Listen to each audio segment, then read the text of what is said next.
মুমিনদেরকে ইহুদি নাসারাদেরকে বন্ধু বানাতে নিষেধ করেছেন, কারণ ওরা একে অপরের বন্ধু হয়, মুমিনের বন্ধু হয় না। এটা লিখে রাখেন, কখনো মুমিনের বন্ধু না। গত বিশ্বকাপে আমাদের বাংলাদেশি সমর্থকদের দেখে আর্জেন্টিনা গর্ব করেছে। আর্জেন্টাইন প্লেয়াররা গর্ব করেছে যে আমাদের অনেক ভক্তবৃন্দ আছে বাংলাদেশে। নেইমার একই অবস্থা, সেও নাকি বার্তা পাঠিয়েছে আমাদের দেশের সমর্থকদের জন্য।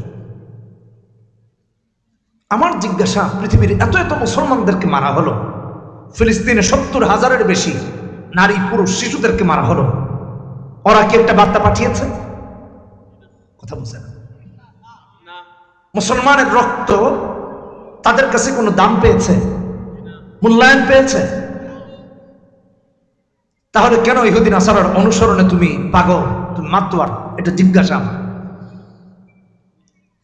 আর্জেন্টিনার জন্য এত পাগল কেন? ব্রাজিলের জন্য এত পাগল কেন? মুসলমানের জন্য পাগল না। এই সমাজে এক ভাই আরেক ভিন্ন মুসলিম ভাই, ভিন্ন মতাবলম্বী মুসলিম ভাইয়ের সাথে বসলে কাফের হয়ে যায়, কিন্তু আর্জেন্টিনা আর ব্রাজিল করলে কাফের। এটা নিয়ে দেখবেন না কাউকে কোনো কথা বলবে।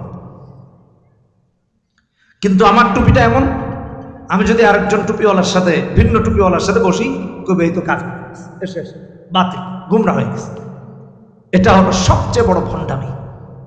এই কথা, এই নীতি, এটা একটা ব্ল্যাকমেইলিং সিস্টেম ইহুদি নাসারারা তৈরি করে রেখেছে মুসলমানদের মাঝে বিভক্তি তৈরি করার জন্য।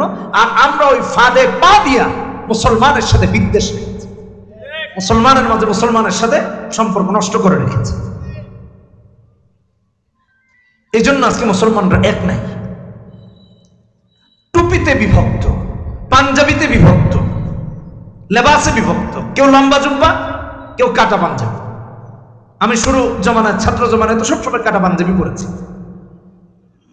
এখন বয়স হয়েছে, একটু বুড়ো ডোড়ো হয়েছি, এখন কাটা পাঞ্জাবি পরলে তো আর ছোট পোলাপান লাগে, এই জন্য একটু জুব্বা পরি। ভালো করে বোঝেন, এটা বোঝাইলাম যে আমিও কাটা পাঞ্জাবি পরেছি, মানে আমার ওইটার সাথে কোনো বিরোধ নাই, কিন্তু যারা করে তাদেরকে বোঝানোর জন্য কথাটা বলতেছে। বিরোধের কারণ এগুলো নয়, বিরোধের কারণ হওয়া উচিত ছিল ইসলাম আর কুফুর দিয়ে। কথা বলেন ঠিক কিনা বেটা? আর আমরা বিরোধ তৈরি করে রেখেছি পাঞ্জাবি দিয়া, টুপি দিয়া, দল দিয়া। এটা মুসলমানের বিভক্তির কারণ হতে, জোরে বলতে হবে, পারে?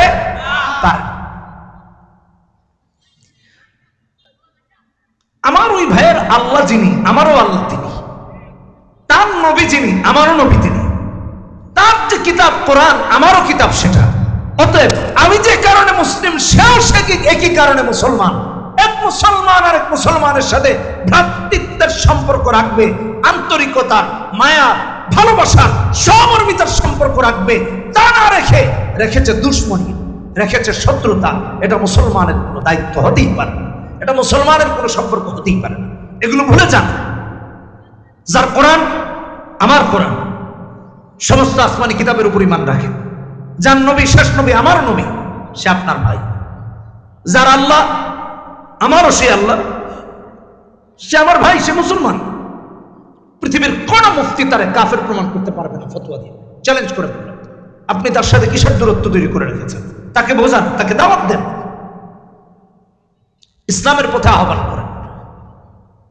ওয়াল মুমিনুনা ওয়াল মুমিনাত বা'দুহুম আউলিয়াউ বা'দ।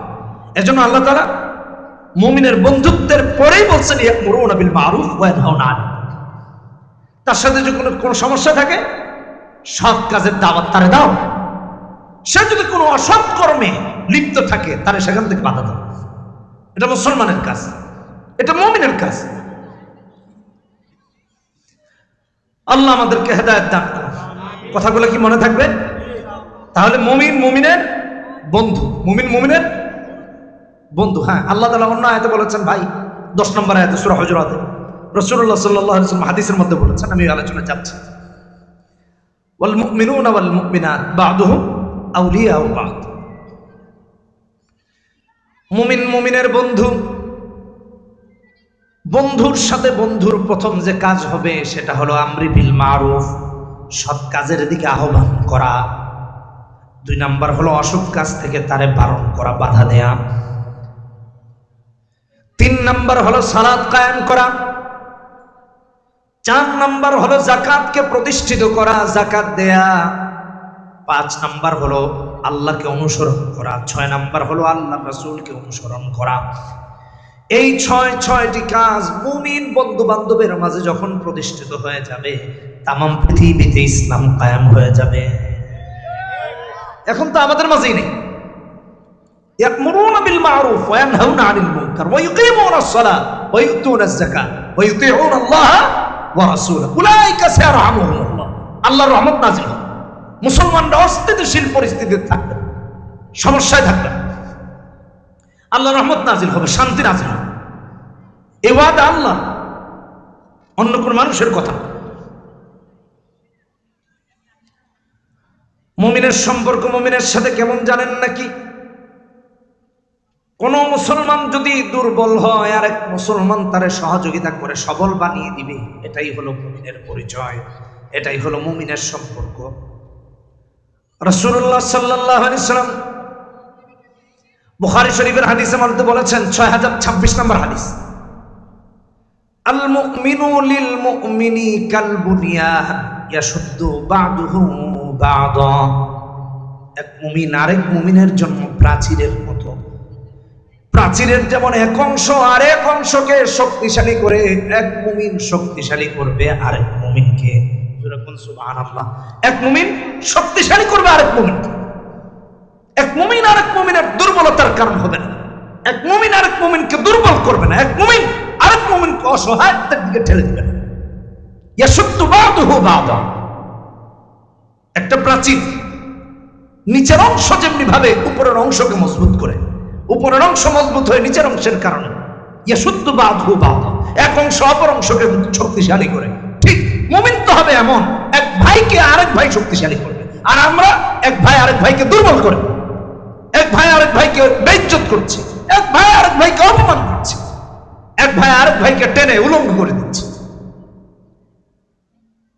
এটা তো আর যাই হোক মুমিনের পরিচয় না।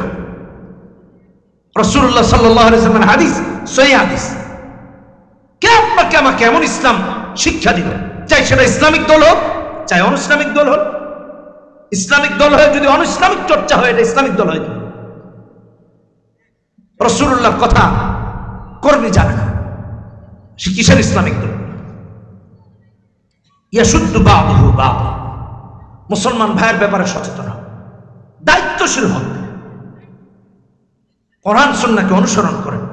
কিসের এত বিভক্তি, কিসের এত মারামারি, এত কাটাকাটি কিসের? আরেক ভাইয়ের বিরুদ্ধে লেখালেখি করতেছে, আরেক ভাইকে গালাগালি করতেছে, ওপেন গালাগালি করতেছে, আরেকজন মুসলমানকে জোর করে কাফের বানায় দিচ্ছে। মাথায় আসে, এই অধিকার কে দিল আপনাকে? বিশ্বনবী মুহাম্মদুর রাসূলুল্লাহ সাল্লাল্লাহু আলাইহি ওয়াসাল্লাম আমার ভাইরা, এই জন্য হাদিসের মধ্যে বলেছেন, হাদিস খুলে দেখেন, তিরমিজির হাদিস, মুসলিম শরীফের হাদিসের মধ্যে এসেছে, বিশ্বনবী রাহমাতুল লিল আলামিন বলেছেন,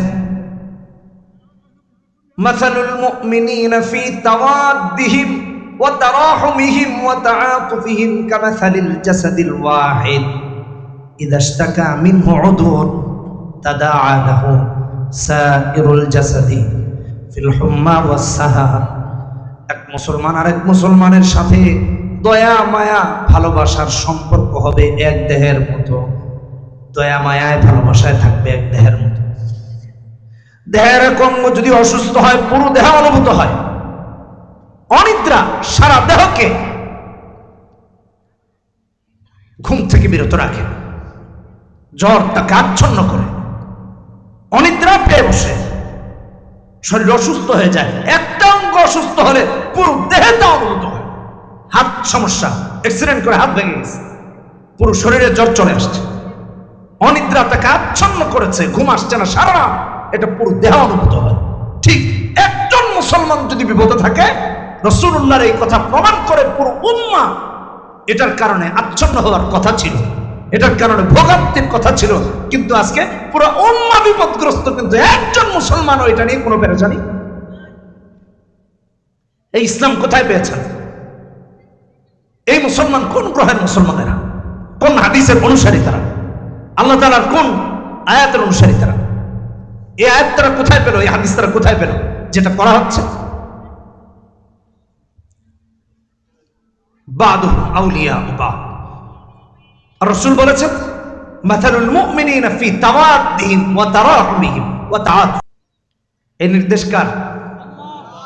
সরাসরি আল্লাহ, এবং তা লিপিবদ্ধ কোরআনে, অন্য কারো কোনো বক্তব্য না।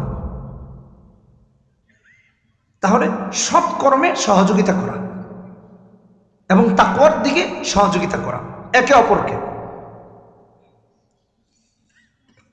খারাপ কাজে সহযোগিতার মানুষের অভাব নাই, ভালো কাজে সহযোগিতার মানুষের অভাব।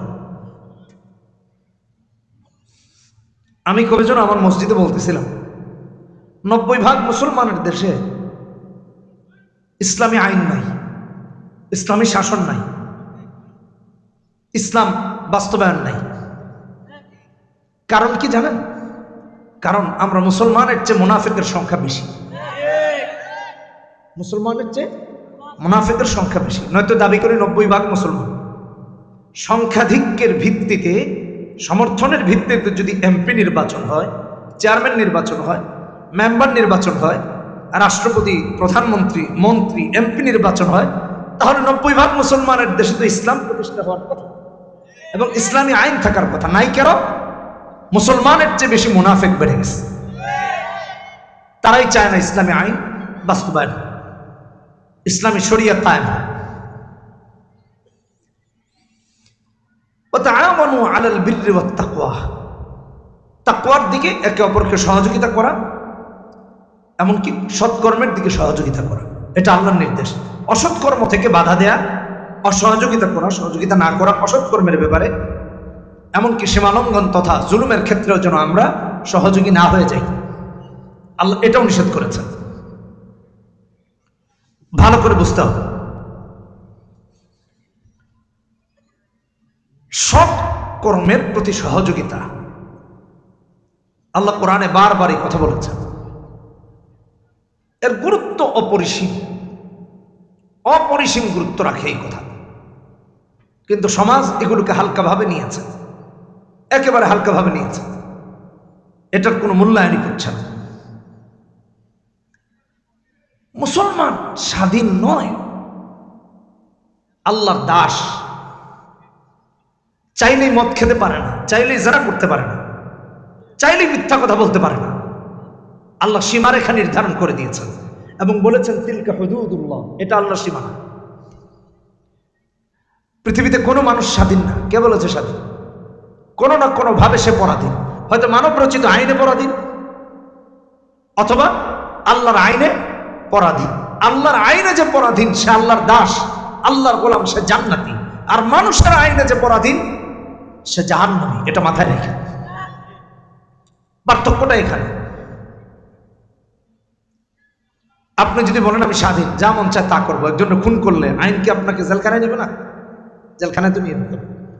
এই সমস্ত মিথ্যা বলি দিয়ে সারা পৃথিবীকে কুক্ষিগত করে রাখা হয়েছে, কুণ্ঠাসা করে রাখা হয়েছে। গত জুমায় একজন আমাকে এসে একটা পোস্টার দিয়েছে, গাড়িতে উঠবো তো ভোট চেয়ে একটা পোস্টার দিয়েছে। আমি মার্কাটার কার বলছি না, যেহেতু রেকর্ড হচ্ছে। তো তাদের পোস্টারটা দেখলাম, এক মহিলা বলতেছেন, আমাদের এক বোন বলতেছেন আমাদের নেত্রী খুব ভালো, এমনকি তিনি নারী স্বাধীনতার জন্য কাজ করতেছেন।